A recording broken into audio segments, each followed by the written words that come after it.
Datuk Seri M Saravanan தலைமையில் Kuala Lumpur ஜலன் Ipoh Chettiar மண்டபத்தில் இவ்வாண்டு கண்ணதாசன் விழா மிக கோலாகலமாக நடைபெற்றது. தமிழ் நெஞ்சர்கள் திரளாக கலந்து கொண்ட கண்ணதாசன் அறவாரியம் ஏற்பாட்டிலான இவ்விழாவில் தமிழ் போற்றும் தமிழ் ஆர்வலர்கள் 5 சிறப்பு விருதுகளை வழங்கி கௌரவித்தார் அறக்கட்டளை தலைவர் டத்தோஸ்ரீ எம் சரவணன். இவ்வாண்டு அச்சாதனை விருது பெற்றவர்களில் முன்னாள் பினாங்கு மாநில போலீஸ் படைத்தலைவரும் தமிழ் இலக்கியவாதியுமான டத்தோஸ்ரீ தெய்வீகனுக்கு தமிழ் காவலர் முருகு சுப்பிரமணியம் விருது வழங்கப்பட்டது.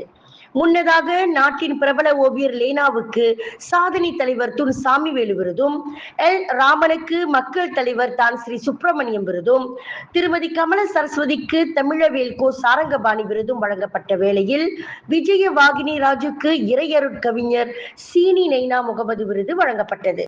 முன்னதாக இவ்விழாவுக்கு தலைமையேற்று பேசிய மைகா தேசிய துணைத் தலைவரும் தாப்பா நாடாளுமன்ற உறுப்பினருமான டத்தோஸ்ரீ சரவணன் 1988 ஆண்டு தனது 20ஆம் வயதில் இதே செட்டியார் மண்டபத்தில் அங்கு திரண்டிருந்த கூட்டத்தை ஒற்றை ரோஜாவுடன் உள்ளே சென்றேன். அன்று கண்ணதாசன் யார் என்பதை அறிந்து கொண்டேன். அன்று ஆரம்பித்த கண்ணதாசனை இன்று வரை விட முடியவில்லை என்றார். நான் ஒரு 20 வயசுல பள்ளிக்கூடம் முடிஞ்சு காலேஜுக்கு போறதுக்கு முன்னால மீசையும் காதலும் நம்ம கேட்காமலே வந்துடும்ல, அந்த மாதிரி எனக்கு ஒரு சம்பவம் ஒரு அவருக்கு முன்னாடியே வந்துட்டேன். துடிநடையால் நடைமனதை அள்ளிப்பருக நான் அதற்கேற்ப தடமாற பள்ளி சிறு வயது பருவ கோளாறுகளை பக்குவமாய் சொல்லி என்னை திருத்தாள் இல்லாத காரணத்தால் அந்த பாட்டு யார் பாடினார் கூட தெரியாமல் மலரோடு தனியாக ஜலானி போட்டு இருந்தேன்.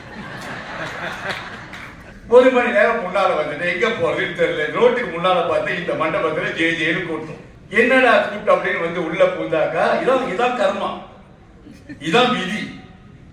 1988 இதே மண்டபத்தில் என்னடா கூட்டமா இருக்குன்னு ஒற்றை ரோஜாவோட யாருக்கோ கொடுக்க வேண்டிய ஒற்றை ரோஜாவோட எட்டி பார்த்தேன். இதே பெனாட்சா பேசிக்கிறேன். விதியை பாருங்க.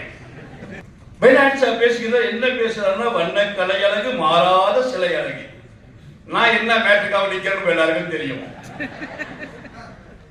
வண்ண கலை அழகு மாறாத சிலை அழகு, கண்ணின் கவியழகு கற்பனைக்கு பேரழகு, பின்னல் நடையழகு பேதலிக்கும் மார்பழகு, எல்லாம் பூசமந்தமாவே வருது கவிதை. பின்னல் நடையழகு பேதலிக்கும் மார்பழகு, சின்ன நடையழகு சிங்கார மெய்யழகு, முன்னம் படை கூட்டி முகப்பழக்கும் மெய்யழகு, என்ன தொலையாத இடையழகு, தேவனவன் பெண்ணை படைத்ததற்கு பின்னழகே மண்ணழகு. எதை நான் நம்புவதோ எதிர் மனதை நாட்டுவதோ தத்தை சிரிப்பிற்கும் தத்தளிக்கும் மார்பிற்கும் ஏகி கடந்த இறைவனை நினைப்பானோடு என்னடா நமக்கு கவிதை பாடுற மாதிரியே இருக்கு அப்படின்ட்டு பெரிய ஒரு ஈர்ப்பு அந்த கவிதையில. உடனே மறுநாள் ஓடி போய் இந்த கண்ணதாசன் புக் கொண்டு கொடுங்க அப்படின்னு.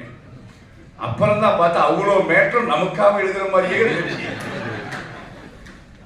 அன்னைக்கு ஆரம்பிச்ச கண்ணதாசன் இன்னைக்கு வரைக்கும் கண்ணதாசனை விட முடியும். இவ்விழாவில் கவியரசர் கண்ணதாசனை நினைவு கூறும் வள்ளுவன் வழியில் கண்ணதாசன் தலைப்பில் நம் நாட்டு கவிஞர் ஆர் பெர்னாட் ஷா இலக்கிய உரையாற்றினார். கண்ணதாசனுடைய பாடல்களிலே மிகவும் அற்புதமான ஒரு விஷயம், இந்த கணவனும் மனைவியும் குழந்தை இல்லாமல் இருப்பார்கள். நான் ரொம்ப போன நேரம் பத்தாது. குழந்தை இல்லாமல் இருப்பார்கள், பிறகு குழந்தை பிறகு. மகளே உன்னை தேடி நின்றேனே மங்கை மங்கள மங்கை. கணவன் சொல்றான் வருவாய் என வாழ்த்தி நின்றேனே தந்தை உன் மழலையின் தந்தை. சரி, அடுத்த வரி சொல்லுவாரு, நான் காதல் என்னும் கவிதை தந்தேன் கட்டிலின் மேலே. அந்த அம்மா திருப்பி சொல்லுவாங்க, அந்த கருணைக்கு நான் பரிசு தந்தேன் தொட்டிலின் மேலே. அவரை தொடர்ந்து பொழுதுபோக்கு பாடல்களில் சமூகத்தின் பழுது போக்கிய கவியரசர் என்ற தலைப்பில் இசைவாணி திருமதி இந்திரா விஜயலட்சுமியும், காலத்தால் அழியாத காவியம் தந்திட்ட கவியரசு கண்ணதாசன் என்ற தலைப்பிலும் இலக்கிய உரையாற்றினார். மிகவும் ஒரு சிறப்பான நாள் இது நமக்கு. நம்முடைய தமிழ் அன்னை எப்போதுமே காலந்தோறும் தன்னை கொண்டாடுவதற்கும் தன்னை புதுப்பித்துக் கொள்வதற்குமாக சில பேரையெல்லாம் தேர்ந்தெடுத்துக் கொண்டே இருப்பாள். அப்படித்தான் இளங்கோ, கம்பன், மகாகவி வரிசையில நமக்கு கவியரசு அவர்களும். அப்படி அவரை தேர்ந்தெடுத்ததன் சிறப்பான காரணம் என்னன்னா, இப்ப ஒவ்வொருத்தரும் ஒவ்வொரு துறையில சிறப்பாக செய்வாங்க. தமிழுக்கான தொண்டை சிறப்பாக செய்தவர்கள் பல பேர் இருப்பாங்க.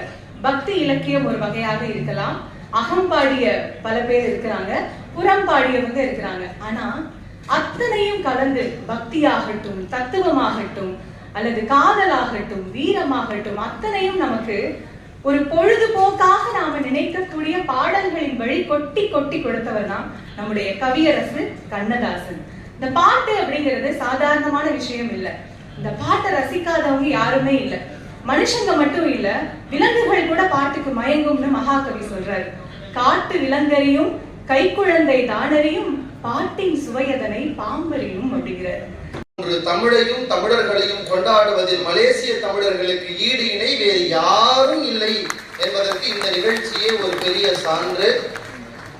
ஏற்பாட்டாளர் பெரிய விஷயம் இல்லை, நாங்க வந்தது பெரிய விஷயம் இல்லை.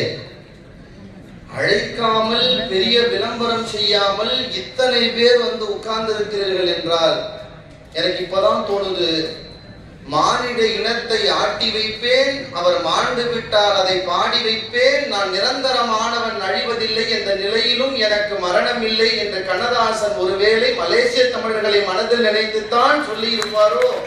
விலையில் மேலும் செய்திகளை தெரிந்து கொள்ள கீழே இருக்கும் பெல் பட்டனை அழுத்துங்கள். உங்கள் ஆதரவை வெளிப்படுத்த லைக் மற்றும் ஷேர் செய்யுங்கள்.